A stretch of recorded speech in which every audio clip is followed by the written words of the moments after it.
everyone thinks is going to have to be a really great programmer or roboticist or data scientist. And it's like, there's a real need for people that are going to be great critical thinkers, that have great imaginations, that can build these unique user experiences for us. Hey there, I'm Goli Kalkaran, and this is Lessons from a Quitter, where we believe that it's never too late to start over. No matter how much time or money you've spent getting to where you are, if ultimately you are not happy, then it's time to get out.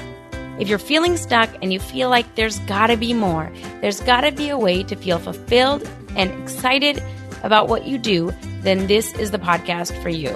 Each week, I will sit down with an inspiring guest who quit their professional career in order to forge their own path and create a life that they love. Welcome to another episode of Lessons from a Quitter. I am so excited to have you back. If you are in the States, I hope you had a wonderful long Labor Day weekend. Actually, today's show is based on Labor Day, and that's why I invited our guest today, Neil Sahota, on to talk about a very important topic. Neil is an IBM Master Inventor, a United Nations Artificial Intelligence subject matter expert, and faculty at UC Irvine. He is also the author of the book, Own the AI Revolution. He has over 20 years of business experience working with clients and partners to create the next generation of products and solutions powered by emerging technologies. And while Neil is a quitter in his own right, and we will talk about his career trajectory and how he got involved in AI, the reason I wanted him on is because I think that this topic of artificial intelligence and how it is changing the working landscape is really important, and it's something that we all need to be paying attention to.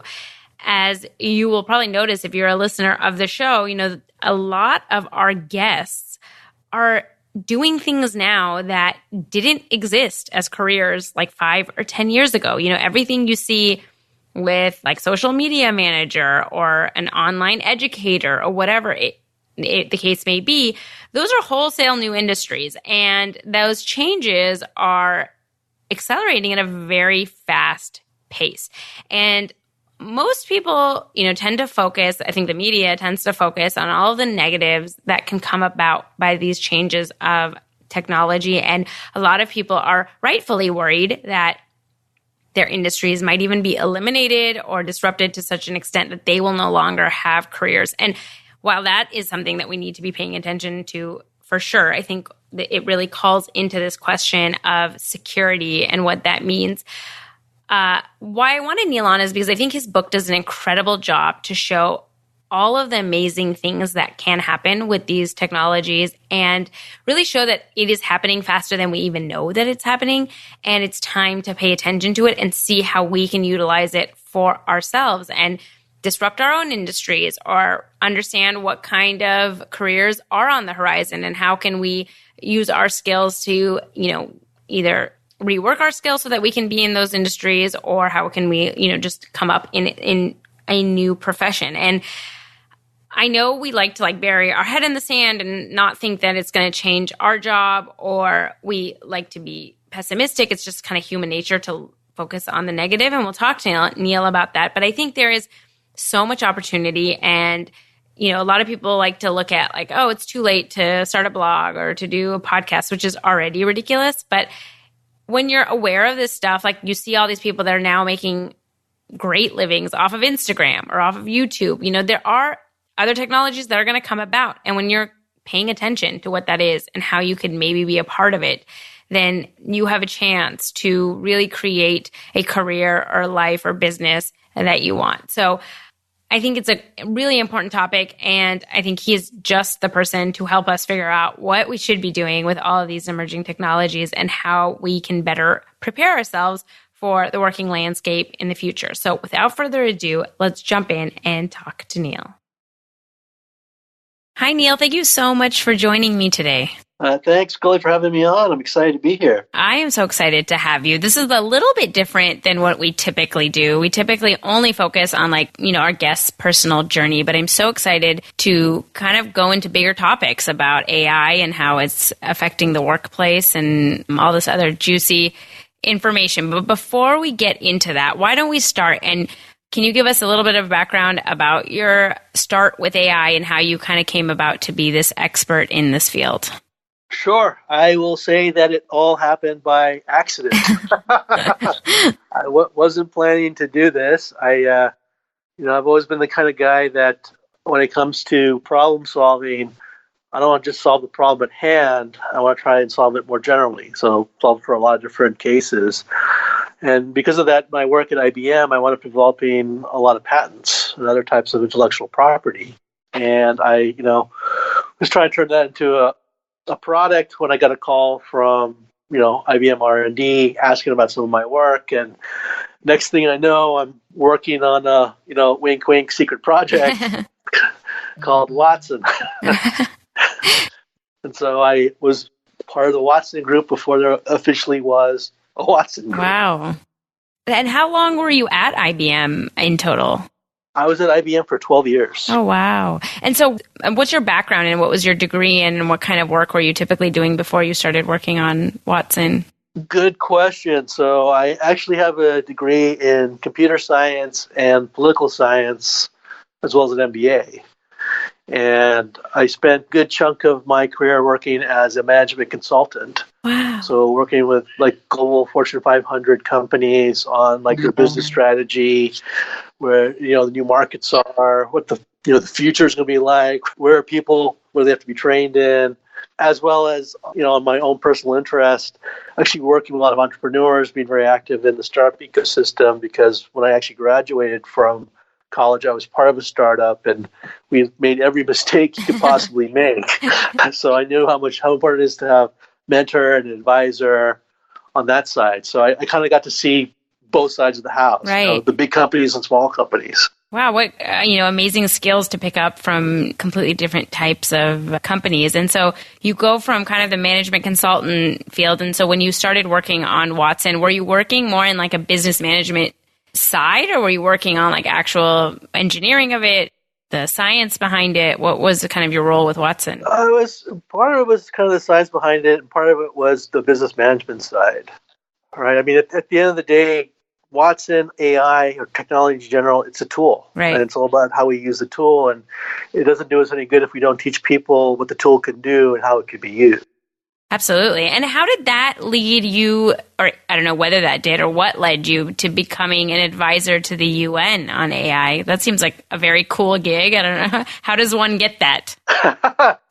Also by accident, maybe accident by design. I had a really good friend of mine, Stephen Baraki, that, we collaborate together. Stephen's, like myself, very big about social good, making a positive social impact. And, I just helped him out with some work he was doing with Financial Services Roundtable, and he was calling to thank me about it. And then he's like, Neil, I have a surprise for you. And he told me, he's like, I'm on this committee. There's this big conference they do every 4 years. I got you a keynote speech in front of the United Nations. Oh, my God. And no pressure. My reaction is yeah, right, Stephen. Ha, ha, ha, ha. He's like, no, I'm serious. He's like, and I didn't even have to sell them on it. When I brought your name up, 2 of the UN people had actually heard you speak before and said, do you think you'd really do it? Oh. And so, it was a great opportunity, obviously, to help. And so I went out and I did it, and apparently it resonated very well. And I had some of the leadership reach out to me that evening at a reception just saying, you have us thinking, what should we do next? Mm. And what does your role, what typically do you advise them on? What aspects of AI? It's a little broader than just AI. A lot of it is AI, but it's more emerging technology as a whole, but it's how we can use it to help make the Sustainable Development Goals a reality. Oh, wow. So for people who are not familiar with that, there's 17 goals. The member nations agree to zero hunger, end of poverty, reduce gender inequality, reduce income inequality, protect life on land and sea, access to healthcare. I won't bore everyone with them, but we want to try and make these goals reality by 2035. What the United Nations was finding out was that they're short conservatively $7 trillion a year in terms of funding and resources to make it happen. Oh, wow. So they were wondering, could you use emerging technology to help bridge some of that gap? And if so, how do you do that? And so as an advisor, part of that is seeking those opportunities, but also helping them to really build the partnerships and an ecosystem to actually partner with other government agencies, to partner with nonprofits, to partner with universities, to partner with private companies to make it a reality. And one of the big things that's come out of this is, help starting the AI for Good initiative within the UN, which is the specific focus of using AI technology to help fulfill some of these sustainable development goals. And as a kind of a umbrella for that, we do this annual summit now where we bring people together to talk about the latest trends, talk about some of the good things, some of the bad things, like the bias and could we be discriminatory, right, the ethical use, but to have those open conversations as well as to report out on the progress of these projects we have taken. That's so cool and so important. I think before we kind of dive in to all the other stuff about AI and the workforce and what we want to talk about, it's such a good reminder because I think a lot of times, obviously, I think humans, our minds go to fear first. And so we look at all the bad and negative. And it's really important to know and really focus on the fact of how much opportunity and good that these technologies bring with them and really focusing on that. So it's really good to hear that, while there are things to worry about in ethics and kind of biases and how we're using these technologies, it's really uplifting to know that it can solve so many problems in the world. For sure, Goalie. I mean, at the end of the day, like I said, it's a tool. We can use it to create or we can use it to destroy. I just want to help people create that mindset or have the mindset to create, to use it for good purposes, for ethical purposes. I love that. And actually, let's get a little bit more into that because I think that you talk about a lot about this in your book, but we have this huge fear about AI. And there's a lot of these doom and gloom articles about how these technologies have the potential of a lot of them talk about literally wiping out the human race. You don't seem to share a lot of that doom and gloom. So why is it that you're, I guess, more positive in your outlook on what's happening with technology? That's an interesting question. Ironically, it might be because of my days as a management consultant and that I know that most people don't like change and we worry about the impact and we tend to think about how things might hurt us. But, as a management consultant, you're looking at risk, and risk actually isn't a bad thing. We have positive risk, we have negative risk, right? You can look at these things as a threat, or you could say there's an opportunity here. What's the opportunity? And that's really how I look at this, and that, people talk about self-driving cars, for example, and, we talk about the trolley problem. If it gets into a situation where it has to hit one of two people, who does it hit, right? And it's very hard, and it's a very difficult conversation. But by the same token, if I remember correctly, the benchmark studies show that self-driving cars will reduce serious injury and auto fatalities by 99%. And I think in the United States alone, there's serious injury or fatalities of 1.2 million people per year. So while we worry about the trolley problem, and we should, I think we put too much emphasis on something that's a 1 in a billion chance versus the fact that we'll save, almost 1.2 million people a year.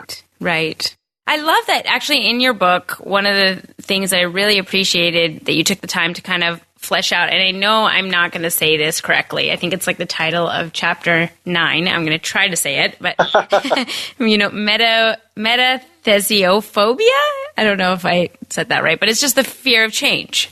Yeah, you're very, very close. You're 99% of the way there. So how do you say it?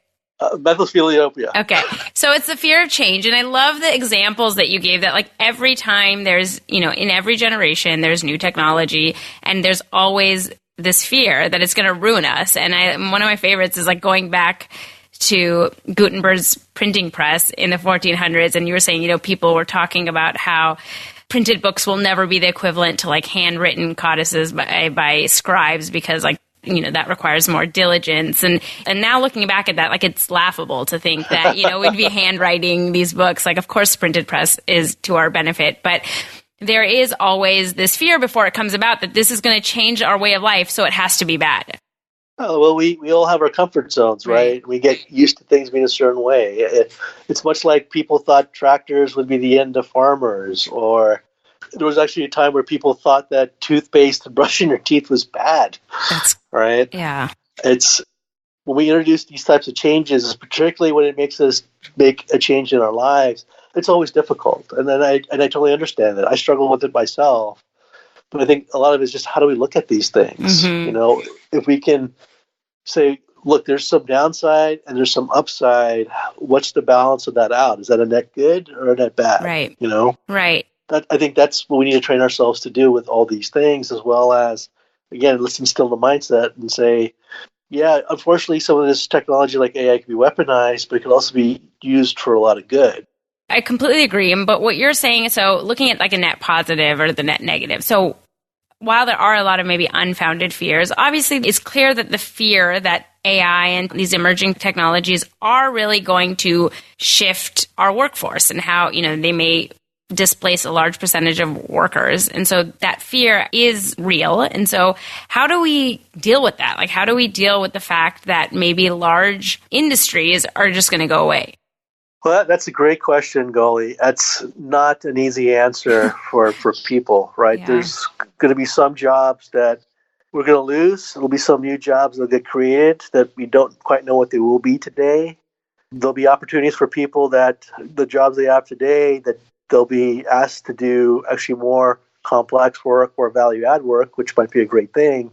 What do you do about the people that their job is entirely going to go away? And I think we know a segment of that population will be able to be retrained for other types of jobs, but for some people, unfortunately, not so much. I use the example of if you have a taxi driver that's 50 years old, that job's going to go away with self-driving cars. Right. And it's really hard to tell that person, hey, guess what? You need to go back to school for 4 or 5 years to learn some new skills, especially when they have, a spouse and a couple of kids at home to take care of.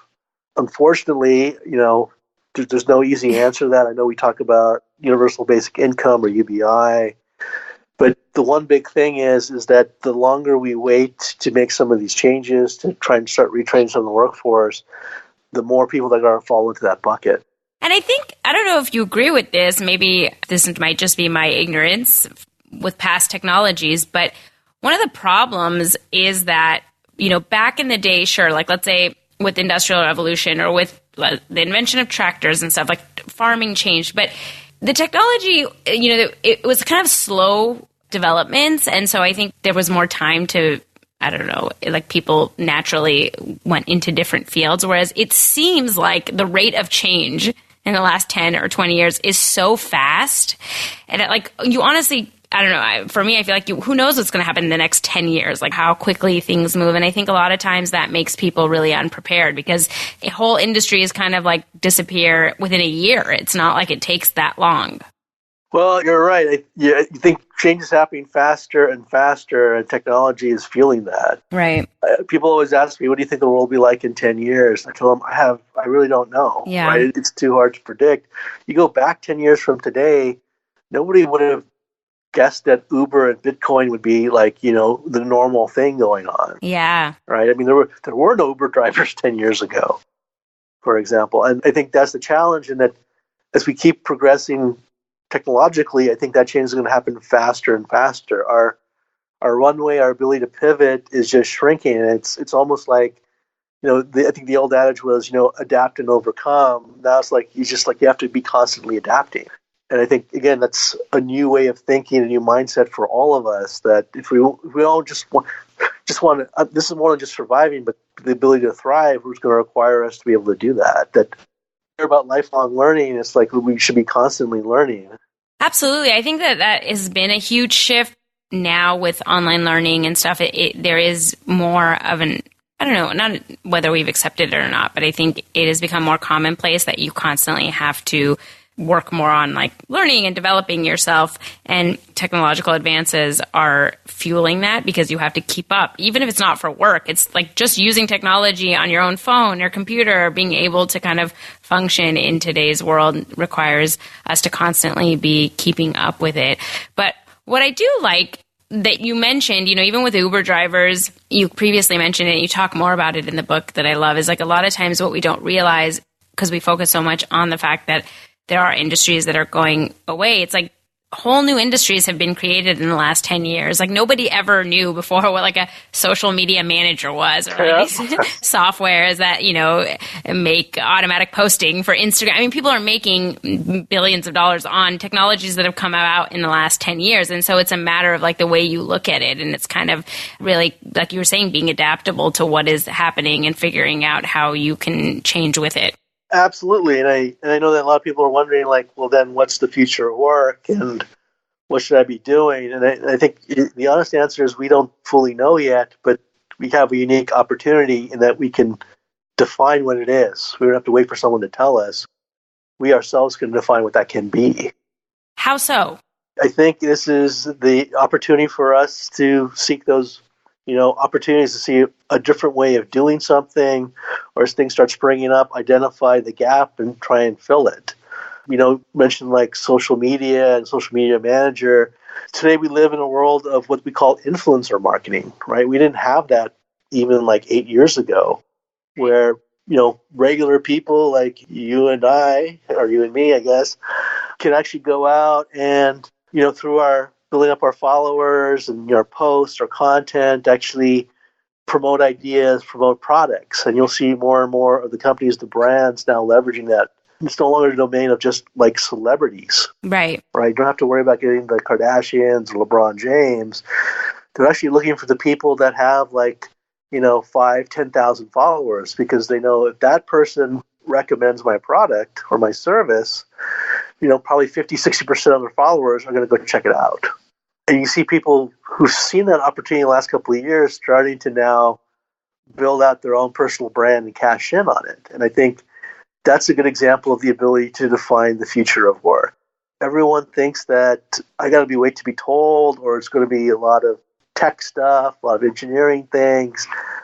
Absolutely not, right? I think we all have our own path that we can carve out, but more importantly, the way that we're progressing technologically as a society, the demands are going to require more, obviously, communication skills, interpersonal skills, but also the ability to think critically, to think about more complex matters, to be more creative.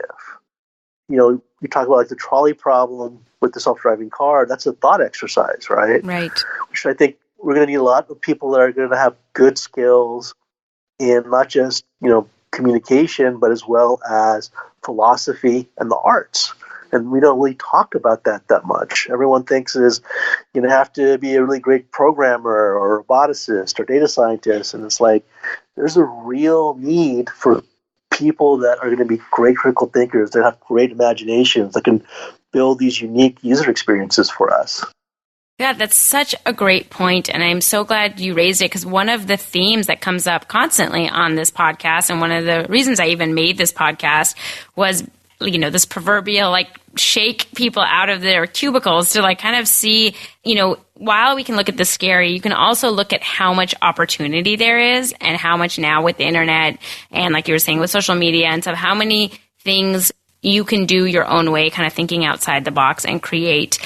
Whether it's a business or just lifestyle or bring out your creativity. And we're so used to just doing things a certain way, and it really requires stepping out of that comfort zone. But I really want people to understand, one of the reasons I wanted you on is also not I don't want to scare people and talk about an urgency, but I do think that people have a false sense of security based on their jobs, and it's none of that stuff is guaranteed either, So while you're maybe working that job and hopefully it'll stay around as long as you want it, there's also just a need to really open your eyes to what is happening and how you can better position yourself for things that maybe interest you or things you like doing, because who knows what's going to happen in the future. Well, absolutely. And I think to your earlier point, Goalie, in that change is happening faster, I think that's part of the challenge.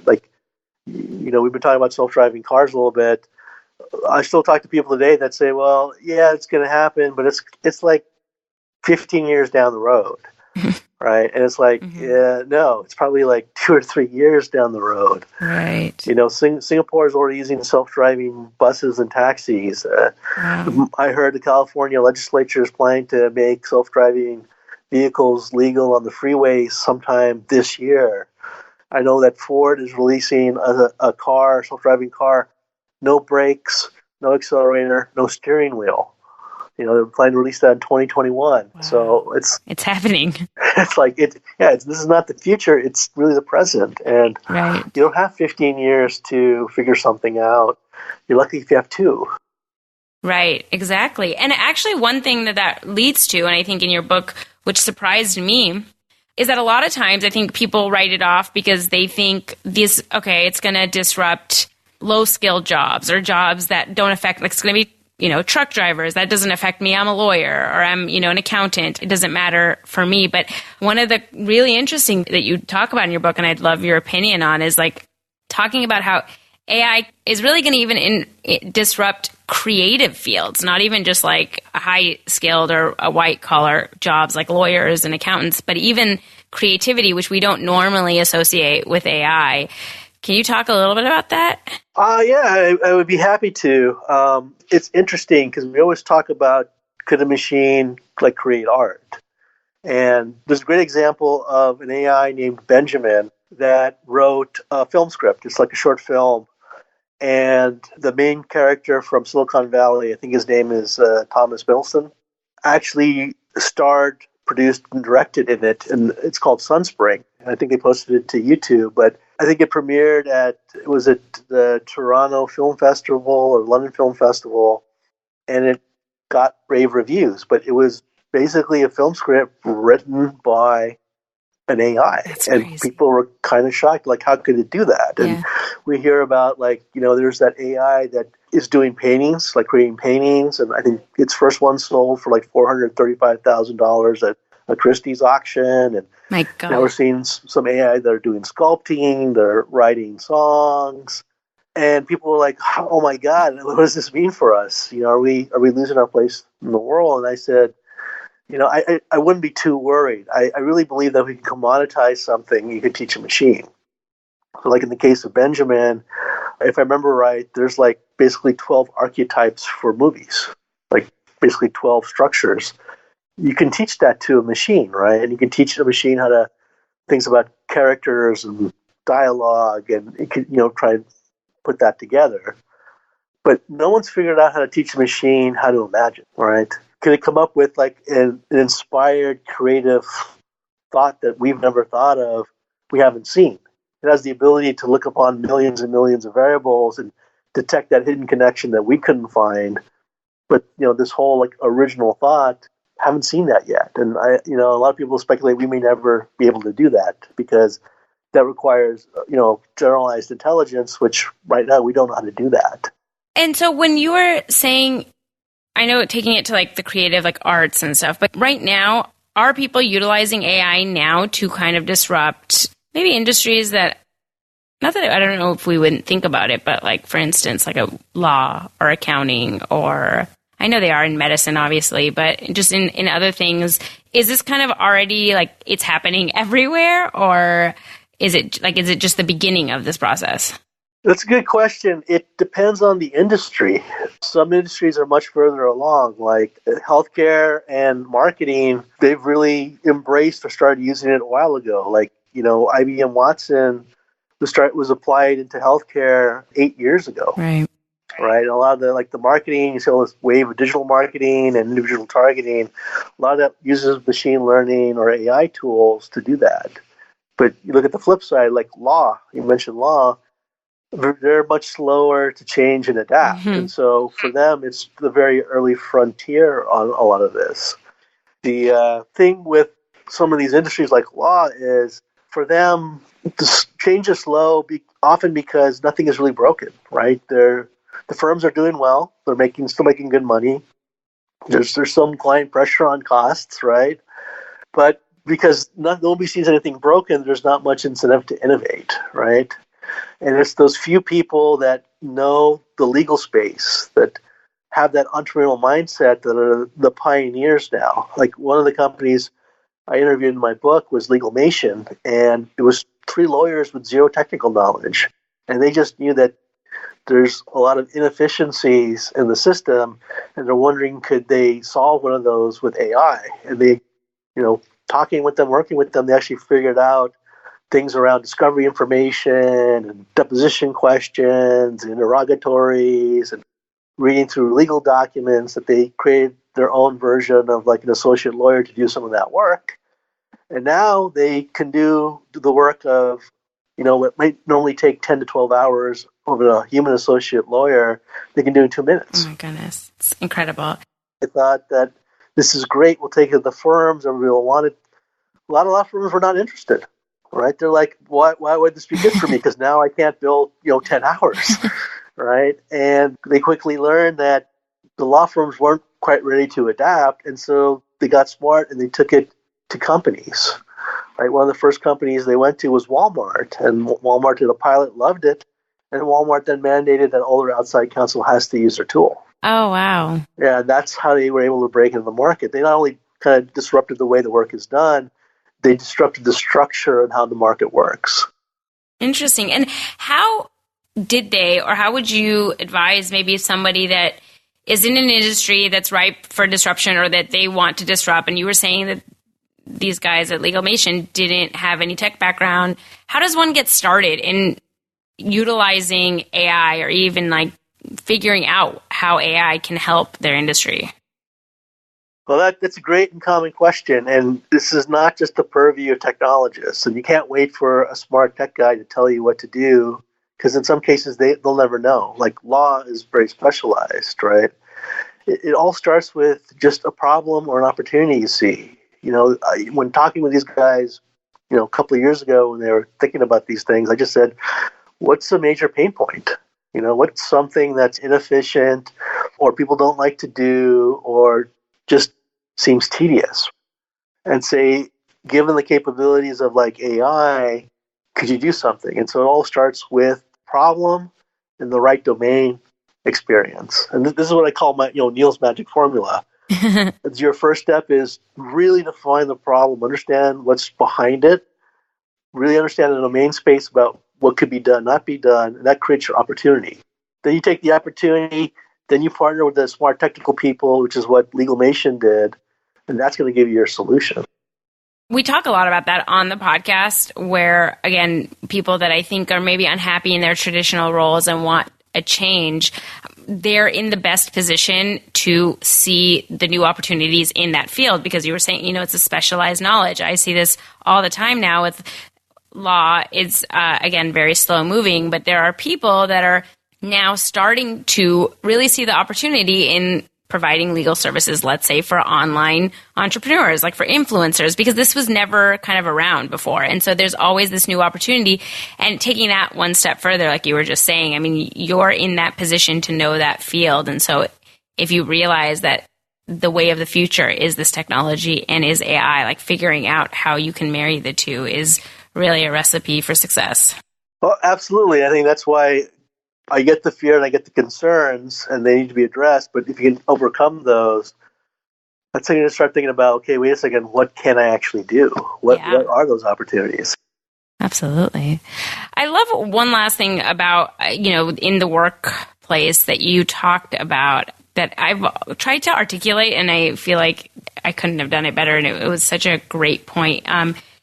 You talked about how with the technologies that were coming about in the 1930s, 1940s, there was an economist that basically proclaimed that there would now be all this extra time for leisure because all of this like emerging technology, we'd all now be working like no more than 15 hours per week, and we'd have all this time for creativity and science and all this wonderful stuff. And clearly that's laughable because we all work way more. And I just love the idea because you were talking about how in especially Western societies, we have this culturally enforced belief that the amount of work you perform is like your value. We equate that with your value as a human. And so we all have like really this deeply ingrained need to be productive all the time. And like we feel guilty for being sick or we don't take vacation times. And so are you hopeful that AI is going to kind of help in that way where we have to rethink the amount that we're working? Or is it just going to make us work even more because things become, I feel like now there is no start and end time to the workday anymore. Like everything comes with you. I think there's three possible outcomes. One is we will get even busier, like you're saying, which unfortunately has been our MO, so to speak, so far.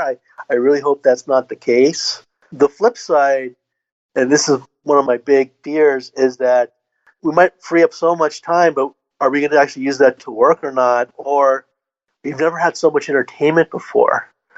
Would we go the other direction and just become people that are binge watching like Games of Thrones all the time and get sucked down the entertainment route? My hope is that actually it's the third route where we actually do free up some time, but because we do want to be productive and we do want to create value, that we actually channel it in a different way, and that rather than slogging away in our cubicles, we actually use that to explore ourselves and what it means to be human and, our place in the universe. And I really feel like there's a great opportunity to actually do that. I talked about the importance of philosophy and the arts for the future of work. This is a good example of where that's really going to be important. To give you like an example, there's a project going on in Africa right now called Loving AI. And it's not probably what people are initially thinking, but what they're trying to do is say, could we teach a machine unconditional love?